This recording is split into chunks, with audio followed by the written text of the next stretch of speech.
Choosing between Persona 3 Dancing in Moonlight or Persona 5 Dancing in Starlight is mostly a matter of preference. Where Persona 5 brings the acid jazz, Persona 3 Dancing in Moonlight brings more of a funk hip-hop flair in terms of soundtrack, which is reflected in the tracks featured from the original game and also in the remixes based off its tracks. Dancing in Moonlight features the same polished rhythm game experience that Dancing in Starlight does, but with a Persona 3 makeover and its characters. Setting it apart is that Moonlight features the most high-quality 3D models we've seen of Persona 3's characters in years, so playing this game and seeing the updated versions of these characters felt special as someone who played the original Persona 3 game as a PS2 classic.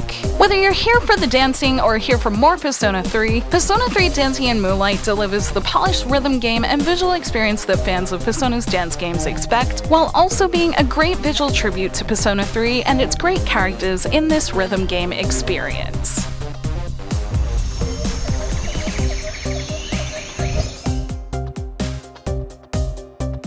Persona 3 Dancing in Moonlight features the circular rhythm game system also found in both Dancing All Night and Dancing in Starlight. It features the same updates to this UI that Dancing in Starlight has. The UI is cleaner and makes it easier to focus on your gameplay with just your score and the hype gauge up top, just with a Persona 3 skin and colors. It might sound small, but one of my favorite parts of Dancing in Moonlight is its UI based on the original Persona 3 game, both in the rhythm game and its menus. Everything is a combination of Persona 3's signature blue combined with the colorful elements featured in the Persona dance games, and little touches like the hype bar being shadows presumably from Tartarus are touches I appreciated as someone who has played Persona 3.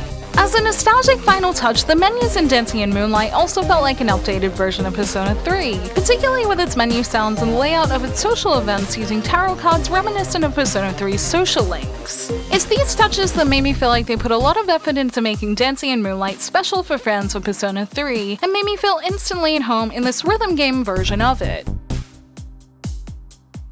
I said in my review of Persona 5 Dancing in Starlight that its characters look the best they've ever looked, and in Dancing in Moonlight for Persona 3's characters, that is an understatement. Since Persona 3's characters haven't really been in 3D since its PS2 release, the graphics used in Dancing in Moonlight are a huge step up from how I remember the characters, and it was a delight to see each character move smoothly and with more detail, both in their dances and their social events. Like in Dancing in Starlight, the characters also show their personality in dance, and this was a subtle but nice reminder of what these characters are like since I haven't played anything with Persona 3 in it for a while. Little touches like Junpei having a song that starts off with him dancing with his baseball bat, or Akihiko's boxing-inspired dance style really made their personalities shine through and was a good representation of each character. On top of getting to know its characters were the reminders of its world through its cool sets based on Persona 3, with familiar places like the shopping mall, the dorms, and a few places that are clearly in the midnight hour from Persona 3, having me itching for a Persona 3 remake thanks to just how much care and detail was put into recreating these places. Despite how old Persona 3 is at this point, it's great to see the care that was put into recreating its many designs for characters and places, and makes Persona 3 Dancing in Moonlight feel like an extra special tribute to its source material.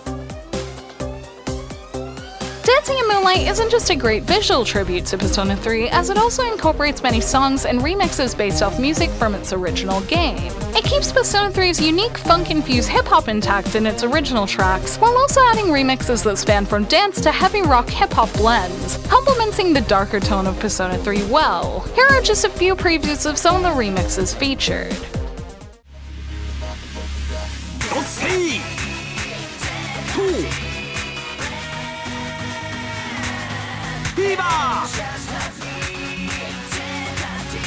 Good job! どうだ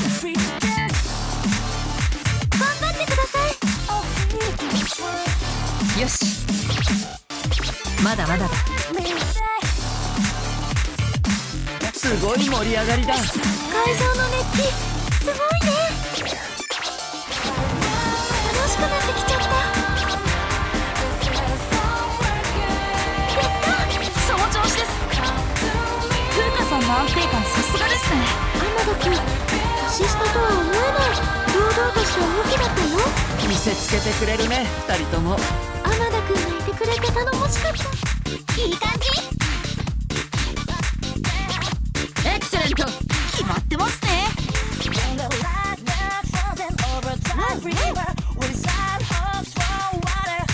はい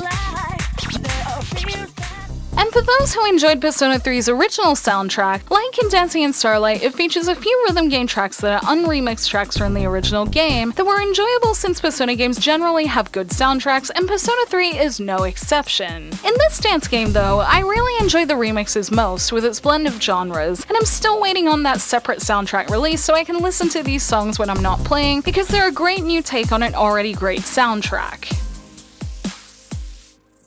As a return to Persona 3's characters after a while, Dancing in Moonlight's social events follow the same structure of unlocking events with your rhythm game progress to get to know the characters more in small events like in Dancing in Starlight. These are unlocked with the same requirements too, with the amount of perfects, brilliance, or combo notes accumulated in songs being just some of the ways to unlock events and get to know characters more. Again, since it's been a while since I've played anything Persona 3 related, the character events reflected their personalities just as well as any other Persona spin-off games have, and there are a lot of humorous and insightful moments to help get to know these characters more. And even after being in so many spin-off games, Persona 3's cast seems to still have some new things to talk about. While unlocking things in this rhythm game to see these events may still be hit or miss to those who are just here for the story and not so much for the rhythm game portion, as a fan of rhythm games, I like the way they encourage me to play better or play differently, and the social events were a nice reward for my hard work. With many unlockables like costumes, game modes, and gameplay elements on top of unlocking its songs and social events, there's plenty to keep you busy in Dancing in Moonlight. These are all unlocked pretty much the same way as in Dancing in Starlight, just with different characters. So if you've already played one of the rhythm games, it becomes easy to work out how to get things in the other, which as expected made playing Dancing in Moonlight less challenging, but also encouraged me to try some of the gameplay challenges I was earning.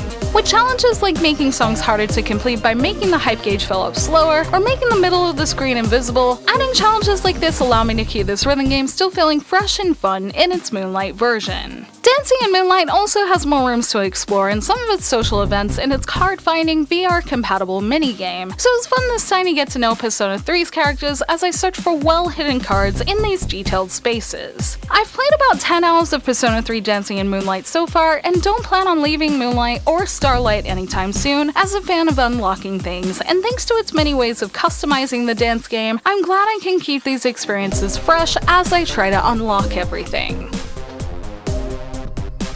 Persona 3 Dancing in Moonlight reintroduced me to its music and characters through its rhythm game and social events, and reminded me why this game works so well as a Persona dance game. In its great original and remix songs, its characters showing their personalities through dance breathe new life into an already great soundtrack, and with its Persona 3 inspired UI, Dancing in Moonlight gives Persona 3 the current gen visual upgrade it deserves. With its detailed dances, sets, and character models, I've left Dancing in Moonlight really seeing the potential for a great Persona 3 remake on PS4 because of how well they tributed the game in this spin-off. But for now, Persona 3 Dancing in Moonlight is a good way to revisit this part of the Persona series again, and may remember how good these characters are while introducing me to some new remixes of its soundtrack and this enjoyable addition to the Persona dance series.